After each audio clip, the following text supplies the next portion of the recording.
কাল কৃত্রিম হাসি দিয়ে যে উজ্জ্বল এই কথাটা তার প্রাক্তন প্রেমিকা অ্যাঞ্জেল প্রিয়াকে উদ্দেশ্য করে বলেছে, এটা বুঝতে তো আর কারোরই বাকি নেই। যদিও অনেকেই বলছে অ্যাঞ্জেল প্রিয়ার সাথে বিচ্ছেদ হয়ে ভালোই হয়েছে, কারণ অ্যাঞ্জেল প্রিয়া কখনোই বং মিডিয়ার উজ্জ্বলের যোগ্য ছিল না। অনেকেই তো আবার এটা মনে করছে অ্যাঞ্জেল প্রিয়া বং মিডিয়াকে কেবল ব্যবহার করেছে নিজের কেরিয়ার দাঁড় করানোর জন্য। শেষ বিন্দুতে ভালোবাসতে পারে, কিন্তু একটা ছেলের কখনো মনের কষ্টটাকেই বুঝতে পারে না, একটা ছেলের মনের ভাষাটাকেই বুঝতে পারে না। একটা মেয়ে মন প্রাণ জীবন দিয়ে একটা ছেলেকে ভালোবাসতে পারে, কিন্তু কখনো ছেলেটাকে ঠিকঠাক সম্মানই দিতে পারে না। সে ভালোবাসা আছে কিন্তু ছেলেদের জন্য সম্মান নেই। একটা ছেলেকে যতটা ভালোবাসবে তার থেকে বেশি সম্মান দেবে। ছেলেদের ক্ষেত্রে সম্মানটা খুবই ইম্পর্টেন্ট। শুধু ভালোবাসা নয়, ভালোবাসায় মন ভরে, পেট ভরে না, সংসার চলে না। যদি সত্যিকারে তুমি ওকে ভালোবাসো, সে তোমার অবশ্যই হবে। যদি সে তোমার ভাগ্যে থাকে, অবশ্যই সে তোমার হবে। ধ্যাৎ তেরি, সত্যিকারে ভালোবাসা আর ভাগ্য রাখতে না পারলে এই দুনিয়ায় কেউ থাকবে না ভাই। মানুষ একটা প্রোডাক্টের মতো, যতক্ষণ দরকার আছে ইউজ করবে, দরকার শেষ ফেলাই দিবে। তুমি আমার সাথে এইরকমটা করতে পারলে? প্লিজ শোনো।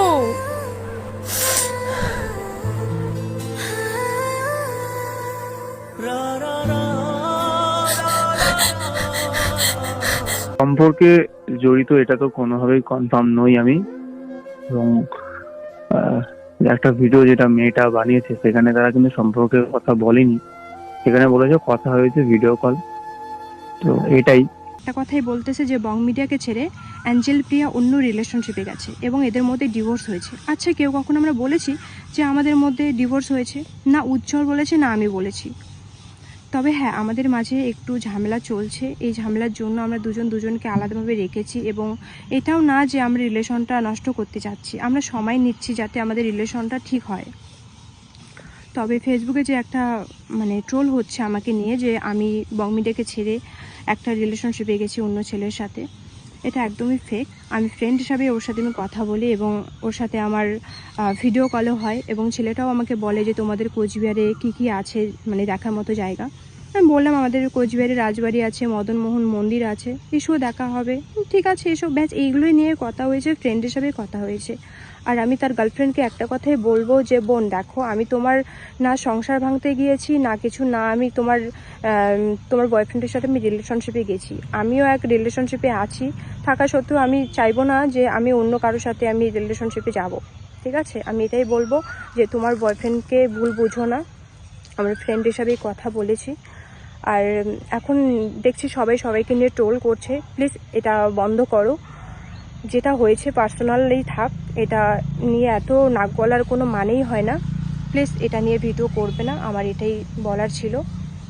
আর আমাদের যে রিলেশনটা যদি কখনো বিচ্ছেদ হয় আমরা সেটাও জানাবো, যদি বিচ্ছেদ নাও হয় সেটাও আমরা জানাবো। তবে একটু ঝামেলার জন্য আজকে আমরা সোশ্যাল মিডিয়াতে সেভাবে আমরা দুজনে অ্যাক্টিভ নেই, ও অ্যাক্টিভ আছে আমি নেই। আর বং মিডিয়া পেজ থেকে যেটা ভিডিও শেয়ার করে, মেয়েটা যে ভিডিও করেছিল সেই ভিডিওটা বং মিডিয়া পেজ থেকে শেয়ার করে। এটা রাগ হওয়ারই কথা, যে রাগের মাথায় ও করেছিল। সেটা আমাকে বললো যে এটা রাগ করে আমি করেছিলাম। ঠিক আছে, আমি বুঝতে পেরেছি যে আমি একটা ছেলের সাথে এভাবে যে লুকায় কথা বলি সেটা স্বাভাবিক। ওর গার্লফ্রেন্ড সেটা সন্দেহ করে এবং আমার বয়ফ্রেন্ডও সেটা খারাপ পাবি। তো এটা নিয়ে আমি আর কিছু বললাম না। তো সবাইকে আমি এটাই বলবো, না ওই ছেলেটাকে নিয়ে গালাগালি করো বা ওকে নিয়ে ট্রোল করো, ওই মেয়েটাকে নিয়ে ট্রোল করো, না আমাকে নিয়ে ট্রোল করো, না আমার বং মিডিয়াকে নিয়ে ট্রোল করো। প্লিজ এটা নিয়ে স্টপ হয়ে যাও সবাই। আর কেউ কাউকে এভাবে ট্রোল করো না, মিথ্যে ট্রোল করো না। হয় একটা পার্সোনালি উপরে শোনে একটা কথা, ওটা নিয়ে পুরো যে আমাদের মধ্যে ডিভোর্স সরি গাইস, ফাইনালি আমাদের। এবং আমাকেও যখন ফোন করে বলা হয় যে এই ব্যাপার, যে তোমার গার্লফ্রেন্ড কেন আমার বয়ফ্রেন্ডকে এইভাবে ফোন, তুমি তোমার মতন ভিডিও করতে থাকো, তুমি যখন একটা লেভেলে চলে আসবে তখন আমরা দুজনে বিয়ে করে নেব। তার মধ্যে যে যুগে একসাথে 4-5টা রিলেশন চালানো যায়, সেই যুগে আমি একজনের মায়ায় আসক্ত।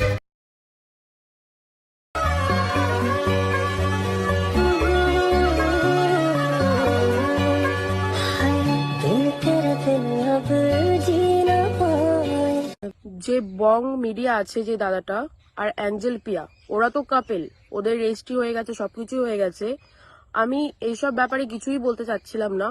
ফার্স্টে তো আমার বয়ফ্রেন্ডেরও দোষ আছে, মেন অ্যাঞ্জেল পিয়ারও দোষ আছে, কারণ সে তার বয়ফ্রেন্ড থাকার সত্ত্বেও উপজে অন্য ছেলেদের মেসেজ করে ও আমার বয়ফ্রেন্ডকেও মেসেজ করে তারা পার্সোনাল ভাবে কথা বলে, নাম্বার ফাম্বার নিয়ে কথা বলে, মানে তারা দেখছি প্রতিদিন রোজ দিন মানে 24 ঘন্টা ভিডিও কলে অডিও কলে সবসময় কথা বলতে রয়েছে। আর আমার বয়ফ্রেন্ড আমাদের বাড়ি এসেই মেয়েটাকেও টাইম দিয়ে যাচ্ছে, মানে অ্যাঞ্জেল প্রিয়াকেও টাইম দিয়ে যাচ্ছে, যে ওর কাছে ও এতটাই ইম্পর্টেন্ট হয়ে গেছে যে আমাদের বাড়ি এসেও তার সাথে ও কথা বলছে। আর আমি একটা কথাই বলবো, অ্যাঞ্জেল প্রিয়া যেটা ওদের তো রেস্টই হয়ে গেছে, তারপরে এই জিনিসটাও কি করে করতে পারছে যে ও জানে যে আমার বয়ফ্রেন্ডের সাথে আমার রিলেশন আছে, ও তারপরে এই জিনিসটাও কি করে করতে পারে। আর মেন কথা হচ্ছে আমি জীবনে ভাবতে পারিনি যে মানে বংদার গার্লফ্রেন্ড এরকম করবে কিছু একটা, যে ও মানে ফেমাস বলে ও সবার সাথেই, আমি জানি ও সবার সাথে কথা বলতে পারবে অবভিয়াসলি। এখন শুনে একটা ছেলের জীবনে বিয়ে করাটা খুব ইম্পর্টেন্ট। আমি এই মেয়েটাকে বিয়ে করব, তো এই অ্যাঞ্জেলকে আমি বিয়ে করব, আর আমি মনে করি আমাদের বিয়ে হয়ে গিয়েছে। যে মেয়েটার ক্যারিয়ার নিজের হাতে গড়েছেন বং মিডিয়া উজ্জ্বল, সে অ্যাঞ্জেল প্রিয়া। যে মেয়েটাকে কেউ চিনত না তাকেই পরিচিতি গড়ে দিয়েছেন বং মিডিয়া উজ্জ্বল। সফলতার সর্বোচ্চ শিখরে পৌঁছে এবার সেই উজ্জ্বলের হাত ছাড়লেন অ্যাঞ্জেল প্রিয়া। বং মিডিয়া আছে যে দাদাটা আর অ্যাঞ্জেল প্রিয়া, ফার্স্টে তো আমি আমার বয়ফ্রেন্ডেরও দোষ আছে, মেন অ্যাঞ্জেল প্রিয়ারও দোষ আছে। বয়ফ্রেন্ড থাকার শর্ত উপজে অন্য ছেলেদের মেসেজ করে